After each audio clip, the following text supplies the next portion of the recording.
learn about the study of sound. In the study of sound, this is the part 2. In the first part, we already said about the audible sound, infrasound and ultrasound, right? Audible sound की range क्या होती है? Audible sound की range क्या होती है? Anyone tell me? 20 to 20,000. Right. Audible sound की range होती है 20 hertz to 20,000 hertz. Okay. ठीक है? फिर इंफ्रासाउंड एंड अल्ट्रासाउंड होता है. Now we are going to see the sonar. Sonar is a system that is the sound of navigation and ranging, और you can say sound navigation and ranging. Okay, ये technique कहाँ पे use होती है? ये technique use होती है submarines में या शिप्स में. ठीक है, क्यों यूज होती है? To gauge the height of या डेप्थ ऑफ सी. ठीक है, और जैसे कि ये देखो यहाँ पे माउंटेन स्ट्रक्चर है, तो इससे पता चलता है कि मुझे कितने दूरी पे मतलब नीचे क्या है. अगर कोई जैसे शार्क वगैरह है that also they can guess that. ठीक है, इस वजह से ये सोनार टेक्निक यूज होता है. इसमें ऐसे कैसे होता है, ये ट्रांसमीटर होता है, ये साउंड यहाँ पे पास करता है, देन फिर वहाँ से ये जो रिसीवर है उसका रिफ्लेक्शन रिसीव करता है. समझे? ये ट्रांसमीटर जो है साउंड ट्रांसमिट करता है और जो रिसीवर है वो रिसीव करता है. तो ये जो टाइम लगता है यहाँ से साउंड पास होकर यहाँ से फिर से रिसीव करने में, for that purpose then we can calculate the height या डेप्थ ऑफ द सी. समझ आ रहा है? बट यहाँ पे आपको पता है साउंड का जो होता है दैट इज उसका जो स्पीड होता है वाटर में अलग होता है. So that also they are considering in that. समझ में? ओके, देन हियर ये जो सी बेड है वो चेक करते हैं. ठीक है, ये सोनार सिस्टम किस किस के लिए यूज होता है? First, to understand the depth of the sea, the mountains, if there is any mountains और any valleys are there in the sea, और any big ship like a big fish like a shark, dolphin is there, so they should not get harmed. Okay, मतलब that अगर suppose shark है और shark उनके इतने नजदीक है तो क्या होगा, शार्क को खतरा महसूस होगा और ये शिप पे वो जाके अपना लाइक टेल जो है उस पर मारेगा, plus ship will get crack.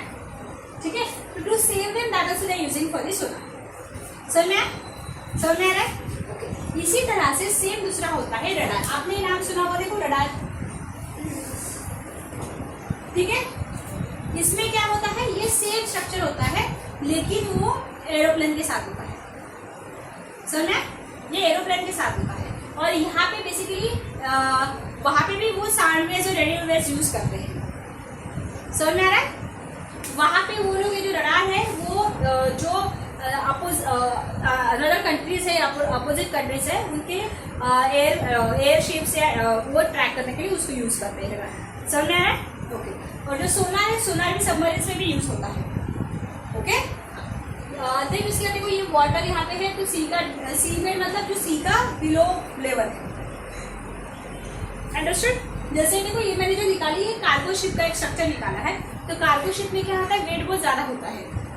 So it is not like that कि ओनली जो नेवी वाले वही ये चीज़ यूज़ करते हैं. जो कार्गो शिप्स होते हैं मतलब जो बेसिकली जो सिर्फ सामान एक जगह से दूसरी जगह पर ट्रांसपोर्ट करे, वो भी ये चीज़ यूज़ करते हैं. ठीक है, तो ये है. देन उसके बाद अभी हमारा आएगा इको. कोई मुझे बता सकता है इको होता क्या है? The repetition of sound produced after one second. या राइट. इको में क्या होता है कि बेसिकली अभी जो मैं साउंड बोल रही हूँ इसका मुझे इको सुनाई नहीं दे रहा है.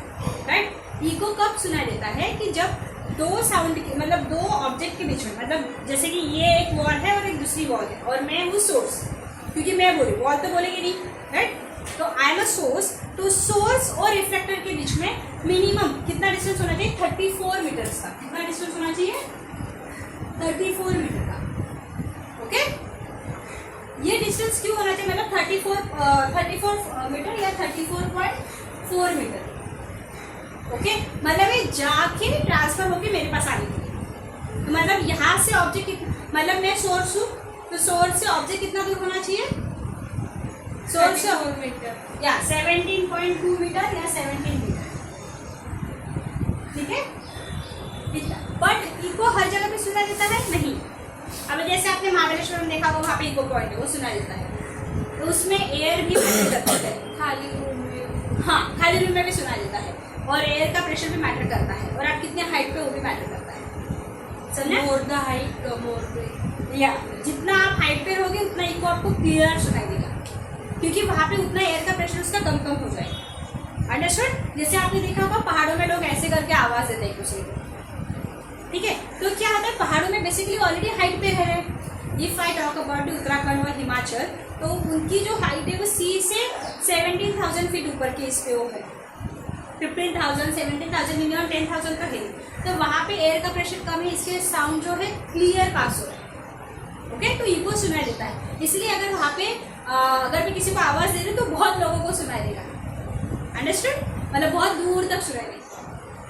अभी देखो इसका जो डिस्टेंस और स्पीड का जो ये है इको में, अभी ये again it's like this, speed into time. Okay, distance ऐसे करो तो इसका स्पीड कितना होता है, व्हाट वी कंसीडर, क्या होता है नॉर्मल स्पीड इसका साउंड का, ये होता है 34,344 मीटर पर सेकेंड। और टाइम इसको कितना लगता है, टाइम इसको कितना लगेगा 0.1 सेकेंड। ये 0.1 सेकेंड ये हम लोग कंसिडर करते हैं, तो बेसिकली आता है 34.4 मीटर, इसीलिए मैंने यहाँ पे ये लिखा है। समझा? अगर ये कहाँ से हो रहा है, साउंड को ट्रैवल करके फिर से मेरे पास आता है, मतलब फिर से मुझे सुना देना चाहिए, तब जाके होगा ये इको। अंडरस्टूड?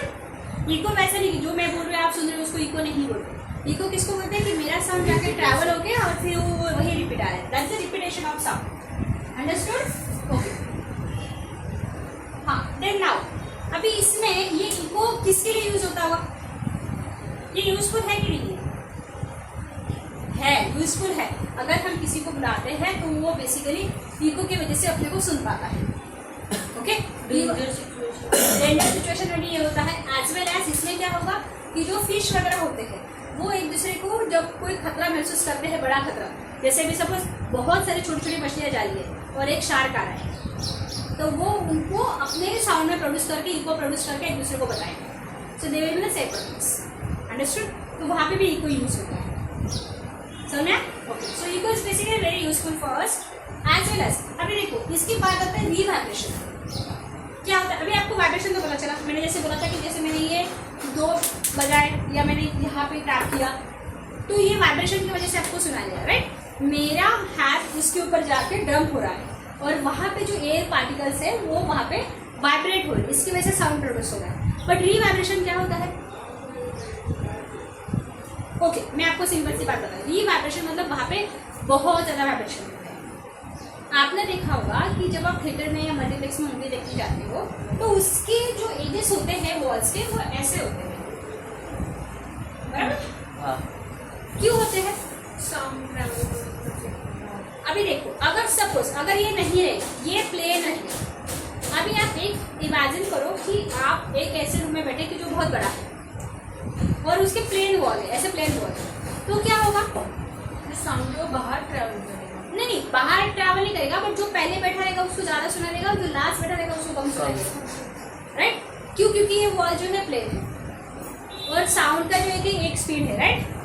तो वो राइट से बाहर जैसे जैसे आप शोर से दूर दूर जाओगे वैसे वैसे उसका वो कम कम होते जाएगा, उसका इंटेंसिटी कम होती जाएगा। लेकिन आप थिएटर में कहीं भी बैठो आपको सेम स्पीड सुनाई देता है, राइट? आप थिएटर में फर्स्ट रो पे बैठो या लास्ट रो पे बैठो आपको सेम इंटेंसिटी से साउंड सुनाई देगा, राइट? ये क्यों होता है? बिकॉज अब ये जो वॉल्स है, इस वॉल में अभी देखो सपोज ये सोर्स यहाँ पे है उसका, तो ये क्या हो रहा है, यहाँ से जा रहा है, ये ऐसे टकरा रहा है, कंटिन्यूसली टकरा रहा है ये सब, तो ये वॉल तो यहाँ पे भी है ना, तो ये सब ऐसा ऐसे ट्रैवल हो रहा है। समझ में? उसका कंटिन्यूस वाइब्रेशन हो रहा है, दैट इज नोन एज रीवाइब्रेशन। समझ में? और वो रीवाइब्रेशन के होने की वजह से क्या हो रहा है, मैं कहीं पे भी रहूँ आवाज़ आपको सेम सुनाई दे रहा है। अगर आप देखोगे आजकल स्कूल और कॉलेजेस में भी जो सीट्स होते हैं वैसे वर्टिकल इसमें होते हैं, मतलब पहले ग्राउंड पे थे, और उसके जो वॉल्स होते हैं वो थोड़े सॉफ्ट नहीं होते, जो प्लेन नहीं होते, उसको वो लोग थोड़ा एक डिजाइनिंग टाइप में करते हैं ताकि वाइब्रेशन क्रिएट हो और मतलब वो जो साउंड है उसमें बहुत ज़्यादा रीवाइब्रेशन हो और लास्ट में क्या स्टूडेंट को भी सुनाई दे। समझ में आ रहा है? ओके, तो दिस इज दी रीवाइब्रेशन। अंडरस्टूड? रीवाइब्रेशन समझ में आपको? ओके, आपको सुना समझ में आया? अभी आते हैं सोनोग्राफी की। सोनोग्राफी होता क्या है? आप में से बहुत सारे लोगों ने ये वर्ड सुना हुआ है। क्या होता है सोनोग्राफी? हम ओके चलो ये मुझे बताओ, सोनोग्राफी करते क्यों है? क्यों करते? चेक करने। Okay, not only for the baby, ठीक है, सिर्फ फीटस को चेक करने के लिए नहीं करते, बहुत सारे वजह से करते हैं। स्टमक, हाँ, स्टमक, अगर आपका स्टमक है, किडनी, राइट, Heart. अगर हार्ट के लिए नहीं किया जाता है, बट हाँ हार्ट के लिए ईसीजी किया जाता है। हाँ, बट इसके लिए क्या जाता है, जैसे अगर आपके लीवर में स्वेलन है, लीवर, किडनी, हाँ, अगर किसी भी इसमें आपके Lungs. हाँ, आपके एब्डोमिनल पार्ट्स में जो ऑर्गन है, एब्डोमिनल पार्ट्स मतलब आपके चेस्ट के नीचे वाले जो ऑर्गन्स है, लाइक लीवर हो गया, पैंक्रियास हो गया, गॉल ब्लैडर हो गया, स्टमक हो गया, देन लाइक यूट्रस तो है ही, किडनीज है, अगर उसमें से किसी भी ऑर्गन में कोई भी डिफेक्ट है तो सोनोग्राफी की जाती है। अंडरस्टूड? तो वहाँ पे सोनोग्राफी में होता क्या है, कोई मुझे बताएगा सोनोग्राफी में होता क्या है? एक्सरेज होते हैं। ओके, वो सिर्फ एक्सरे होते हैं, सिर्फ एक्सरे होते हैं। गामा, हाँ, देखो सबसे पहले ये ध्यान रखना है, सोनोग्राफी में दो ऑब्जेक्ट यूज होते हैं, प्रोब एंड जेल। ओके, ठीक है, जो प्रोब होता है वो like it's like a handle, और वो जो जेल होता है वो यहाँ पे इस प्रोब को लगाया जाता है, और वो फोर्सफुली आपके स्टमक के ऊपर घुमा जाता है। इतना भी फोर्सफुली नहीं कि आपको पेन हो, बट वो आपके स्टमक पे घुमा जाता है। ये क्यों घुमाया जाता है? ताकि स्किन का और वो प्रोब का जो कांटेक्ट है वो बढ़ सके। हाँ, नहीं, फ्रिक्शन कम होगा, हाँ, ताकि वो कांटेक्ट बढ़ेगा, ठीक है। वो अगर आपने कभी अगर सोनोग्राफी वगैरह किया होगा तो आपको फील होगा कि स्टमक पे जब वो लगाते हैं तो बहुत ठंडा ठंडा फील होता है, इट्स लाइक अ जेल। वो पूरा बार बार उसको जेल को लगाते हैं, वो स्ट्रक्चर मतलब प्रोब पे लगाते हैं और फिर आपका सोनोग्राफी करते हैं। तो होता क्या है, जेल की वजह से जो आपका स्किन का कॉन्टैक्ट है बढ़ जाता है, समझे? स्किन का कॉन्टैक्ट बढ़ जाएगा तो ये जो प्रोब है ये क्या करता है, ये अल्ट्रासोनिक साउंड प्रोड्यूस करता है। सपोज ये प्रोब, ये अल्ट्रासाउंड प्रोड्यूस कर रहा है, वो क्या हो रहा है आपके बॉडी के मतलब जो एब्डोमिनल ऑर्गन है वहाँ पे जाके वो रिफ्लेक्ट हो रहा है सब, ठीक है। मतलब अभी जैसे सपोज ये रहा आपका स्टमक, ठीक है, ये स्टमक है, तो मैं यहाँ पे प्रोब लगाती, ऐसे प्रोब लगा के ऐसे से कर, तो ये क्या हो रहा है ना कि ये एक डायमेंशन बता रहा है मुझे कि स्टमक की साइज कितनी है, अपर में कितनी है, लोअर में कितनी है, मिडल में कितनी है। तो ये डॉक्टर्स को पता चल रहा है कि कहाँ पे उसका एग्जैक्टली स्वेलिंग है, समझा? ये इंटरनल ऑर्गन्स के बारे में इस तरह से बता रहे हैं। अगर कोई लेडी है तो उसके जो फीटस में, सॉरी उसके यूट्रस में जब कोई फीटस है, ओके,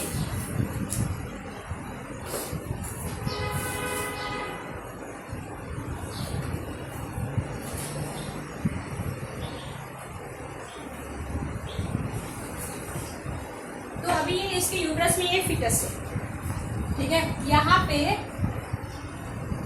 इस तरह से, ठीक है, अभी तक वो बेबी की कंप्लीट डेवलपमेंट नहीं हुई है, तो अगर इसमें कुछ एब्नॉर्मलिटीज है तो भी वो चेक होते हैं, समझ आ रहा है? अगर कुछ एब्नॉर्मलिटीज है तो भी वो चेक होते हैं, अंडरस्टूड? और बेबी का जो मूविंग है वो भी चेक कर रहे हैं, समझ में आ रहा है?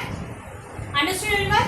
So this is the sonography, it is used for the so many purposes, like अगर आपके एब्डोमिनल ऑर्गन में कोई स्वेलिंग है या क्या है वो सब चेक करने के लिए यूज करते हैं, समझ में आ रहा है? Okay, student. Well, thank you so much. Please like, share, and subscribe to our channel, and please watch the next video. In the next video, we are going to see the structure of human ear.